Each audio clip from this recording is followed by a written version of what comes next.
Jay here, Stretford, Paddock. This is it. This is the big one. Manchester United versus Bournemouth. It doesn't get much better than that. Joining me is Mr. James Young. How are we doing, Young? I'm all right, yeah. Have you been out in the rain, aren't you, selling United We Stand? Is United We Stand seller? That used to be my old job many years ago. Yeah. How's it been? It's been good. The interview with Ratcliffe went really well. People still support the mag, so it's great to see it, you know. Good to see. Keep up the good work. We're going to get into it.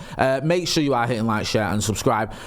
The first topic, right, is close the gap. Now, I remember when closing the gap for Manchester United used to mean like we're 2 points off top of the table or whatever. Now it means we're 13th, and if we win, we can close the gap on the mighty Bournemouth, who are in 6th. I mean, look, we know where we are.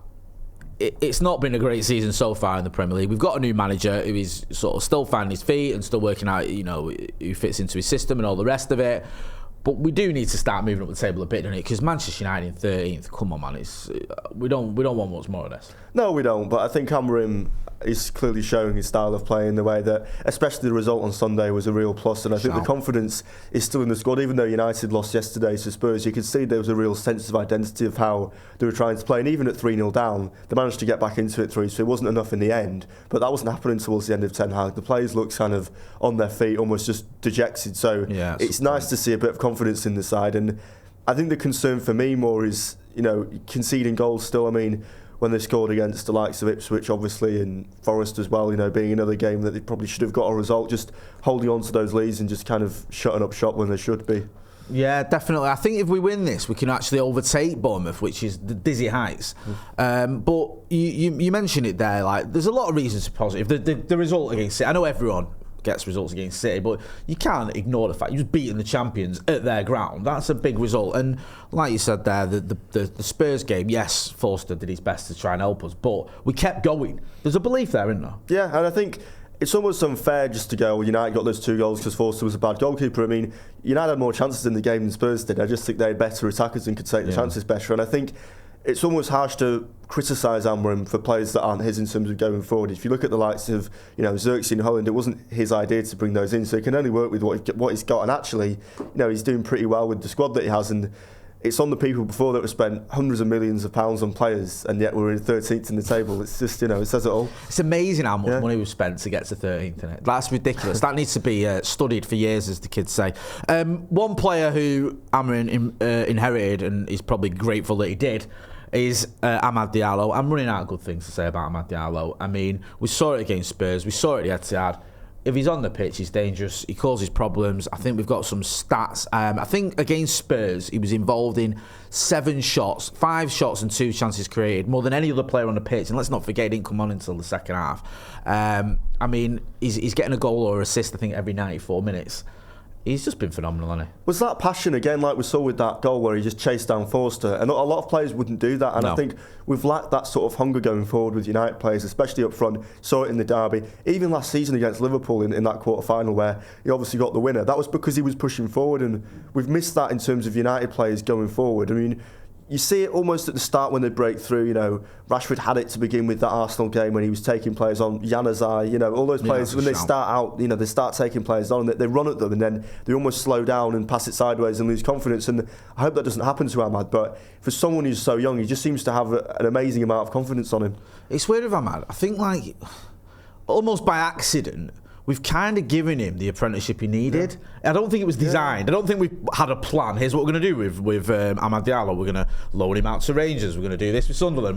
But it's kind of worked out well because he's had a couple of loan moves where the standard has increased. Then he's been a fringe player at United, probably, you know, should have played more under Eric Ten Hag. Not probably, definitely should have. But he's been brought into the 13 gradually, and now he's a 13 player. And I think that's kind of worked out well. Instead of, like you said, some of those players you mentioned, especially Januzaj, it was like he played well, he got thrown in until he was knackered, and we've seen a little bit of that with Garnacho. But Amad Diallo, it's certainly been a little bit different. We'll move on to Predicted 11s. Before we do, though, I want predicted scores from you lot. So get your phones out, film yourself in landscape for 30 seconds, sending your score predictions to paddockmatchday@gmail.com, and we'll use that as part of our pre-match build-up on the watch-along. Right, Youngie, give us your score prediction. Your Predicted 11. I want to say something here, right? I messaged James this morning, right? We were filming, and there's a lot going on at the minute. It's busy. You know, I mean, we've got a lot of videos to do. And I said, send us your Predicted 11, bro.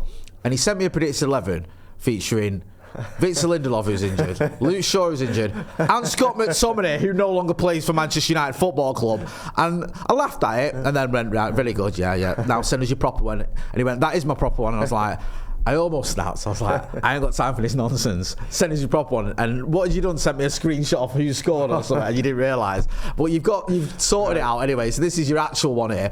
Well, you didn't know Bournemouth were 6 earlier, so for point scoring. Every day's a skill. Yeah, every day's a skill day for both of us. Yeah. I can see your team here. Obviously, we're missing a few players, but you've gone with a back three of Martinez, De Ligt, and Maguire. Martinez had a bit of a funny spell in it.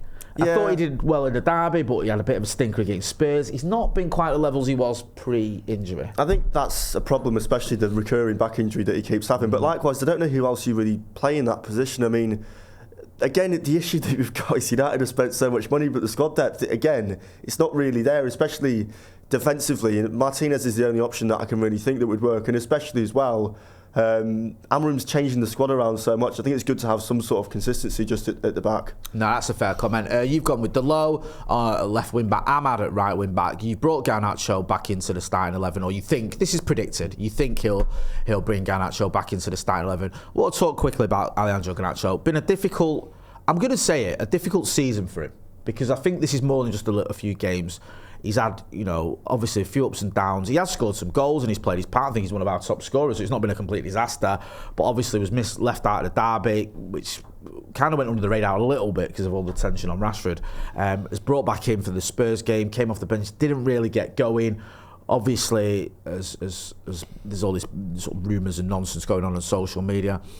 If he does start, which you expect him to, how important is it, do you think, that he has a decent game? Well, massively. Could do one, couldn't he? It's the same with Cobby as well. I think because last season they had such a good breakthrough kind of year that the expectation's almost been for them to push on and continue that. And I think it's really hard for young players for them to put in a shift consistently week in, week out. And I guess because of that FA Cup run last season that they both played in and did really well, and especially with the Euros as well and everything that happened there with Mainu, that there was that expectation that right, they're going to push on now and properly get a place in the first team. And the road to first team football for academy players is not quite as straightforward as right. You're going to play so many games a season. It has to be a bit more gradual, and I don't think it's almost fair on them to expect them to have those performances every week. And this is the issue United have got again, because it becomes back down to squad depth again. If United had players where they could rotate with Garnacho and Mainu week in, week out, they could gradually put them into the team, whereas at the minute it kind of feels like you're just wearing them out a bit. Yeah, I agree with that. I think we have got to be careful how we handle our youngsters.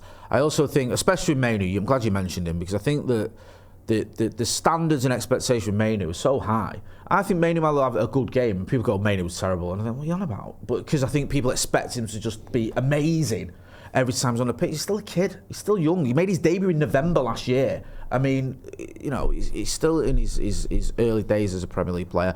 My team isn't that dissimilar to yours. I've gone with Tyrone Malacia on the left. We're recording this before the presser, I think, where we know whether Malacia is available. I think, as far as I know, he is. I wouldn't be surprised if he mixed it up a bit. Mazraoui, we've both dropped Mazraoui, I think, or we both think he's going to drop Mazraoui. Looks a little bit, just a tiny little bit leggy towards the end of his spell towards the end of the game at Spurs, so I won't be surprised if he gets a rest. I've gone Ahmad as in the 10. I want to see him in the business end of the pitch, but we'll see. He might end up playing at right wing back. Same midfield as you. I brought Johnny Evans in. He came on against Spurs. We'll see though. It could be Martinez. He's another one though. I think there's a case to be made for almost anyone who plays regularly getting rested, and the manager does like to rotate. But we'll see. Also, both of us expect Rasmus Højlund to lead the line. Let's talk about the opposition then. Because Bournemouth, I mean, this time last year, they battled well. Last time they played at Old Trafford, they won 3-0, didn't they? Ruined my daughter's birthday, the absolute swines. They're in 6. Cliver has got 5 goals this season, which is good. I think he didn't get 3 in one game, though. So when you look at it like that, it's not quite as good as it looks.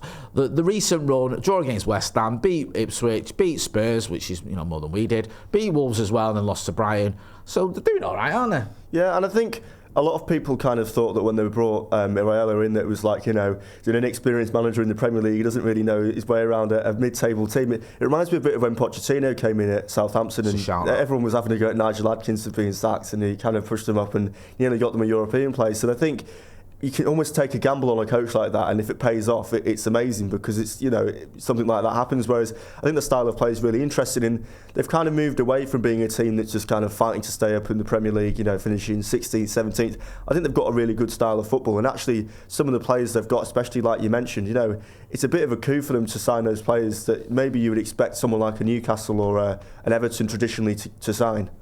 Yeah, you've got to admire what Bournemouth have done. O'Neill is a good manager. They've got a young squad as well. I think their squad is the third youngest in the league, I think, and the centre-backs are 22 and 19. So with a club like Bournemouth, that's important because there's always that opportunity for them to sell these players on if they're successful, because let's face facts, they are a selling club, we all know that. But no, they are doing well. With all that being said then, give us your score prediction for this one. How do you think this game's going to go? United should win, but I can't see them keeping a clean sheet. So I'm going to say similar score to the derby. I think it'll be 2-1 to United. I want to agree with you. I have a funny feeling about this game. I don't know what it is. And I've been a bit negative recently. Forgive me. I'm usually Mr. just blind optimism, but I just still feel like we're almost in pre-season mode with Amorim. And yes, we've had some fantastic result. Well, we've had a fantastic result at the Etihad, but I still feel like he's finding his feet a little bit. And Bournemouth for a team you can't ignore. The 6 for a reason. I'm going to go 1-1. I hope I'm wrong, obviously. I hope you're right, Youngie, and I hope we win. But I'm going to go 1-1. Don't forget, let us know what you think. Get your phones out, film yourself in landscape, and send it to paddockmatchday@gmail.com. 30 seconds we want from you, and we'll use that as part of our pre-match build-up on the watch-along. Youngie, where can people find you? What you're up to? I'm on Twitter, @JamesYoungTV. It's probably the best place to check me out. Right, okay. Go and check him out. And also, you'll find him outside Old Trafford, won't you? Selling the magazine. Are you going to be there for the Bournemouth game? No, I won't be there. Not for what? What sort of part-time nonsense is this? Christmas. All right, I'll let you off. It's Christmas. Make sure you're back for the new year, though, yeah? Go and check him out on socials. You know where to find me. That's been Youngie. I've been Jay. This has been a preview of Manchester United versus Bournemouth. Thanks for watching.